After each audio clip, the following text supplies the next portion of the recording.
God, grant me the serenity to accept the things I cannot change, courage to change the things I can, and the wisdom to know the difference. I woke up this morning feeling very grateful, feeling very lucky, and feeling extremely blessed for everything that's happened in my life in the last 15 and a half months.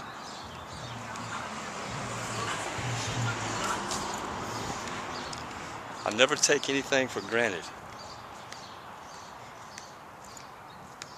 And I always am grateful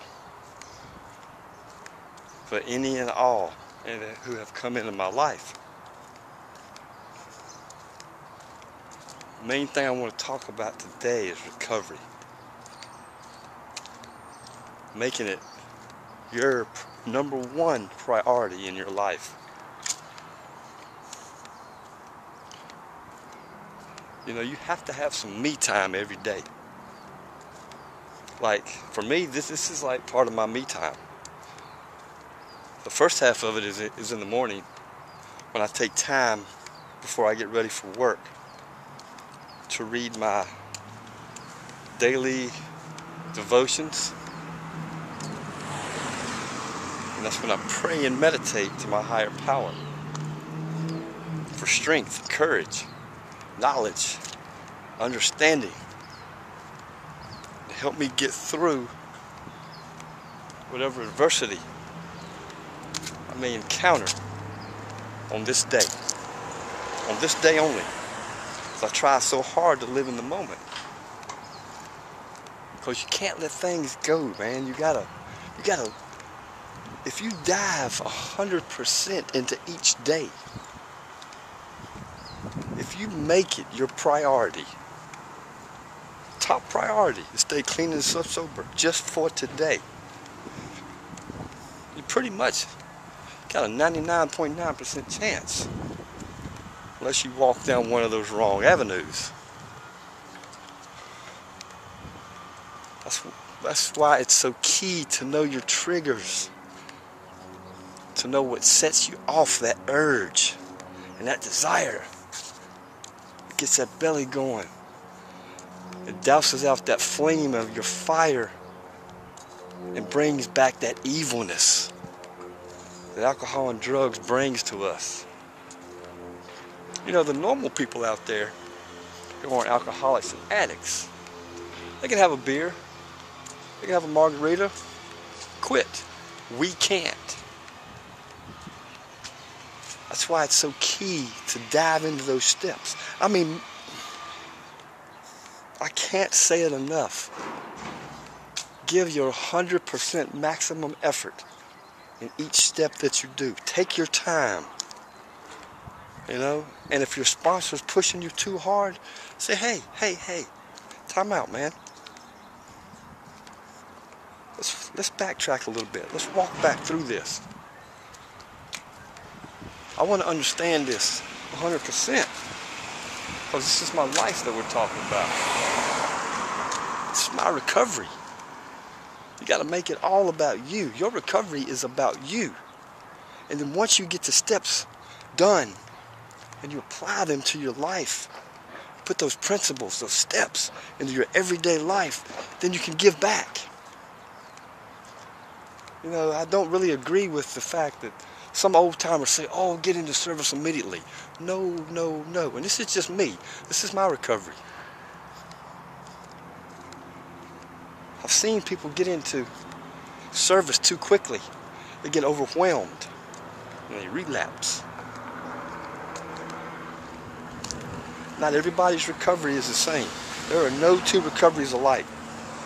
Nobody can do the exact same thing that you do and make it work. That's why you have to understand who you are. You have to know your strengths, know your weaknesses, and work on them. Make your strengths stronger. Take your weaknesses, face them, and try to work on them each day. Take that daily inventory. And when you have that me time, you can work on what you want to work on.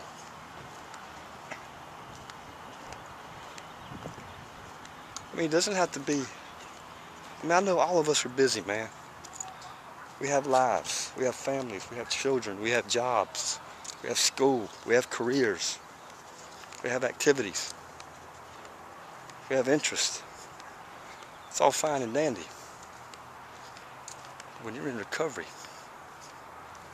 you've got to take time for yourself, or life is going to back you in a corner and you have to come out fighting like a tiger. So each day, take 30, 45 minutes or an hour and just have some me time. That way you can do some reading, you can do some step work, you can pray, you can meditate, call your sponsor, call some of your friends. Whatever it takes to keep you sober today, do it. Don't worry about yesterday. Monday's gone. Monday is in the past. Don't even revisit it. It's okay to have, you have good memories of it. It's okay to, keep a little memory photo album clicking in your head. That's beautiful. But don't dwell on the past. Move forward. Put your best foot forward each day. Make sure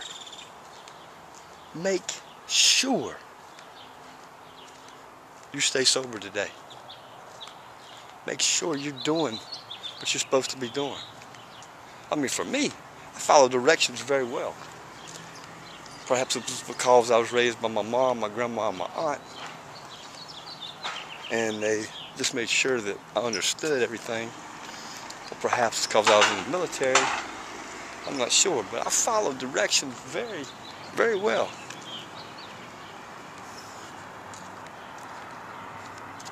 The 12 steps are laid out crystal clear. The beautiful thing about it is, what I perceive of them, you might not perceive. And that's the beautiful thing when two addicts or alcoholics get together. They discuss it, teach each other. Everybody who comes into your life is a teacher, whether they're positive or negative. Those negative people, you can learn from them. You can gain valuable knowledge, valuable experience from them. So maintain what you got to maintain. Take it easy. Live in the moment. Take it one day at a time and you'll stay sober. Peace and love to you all. Peace and love.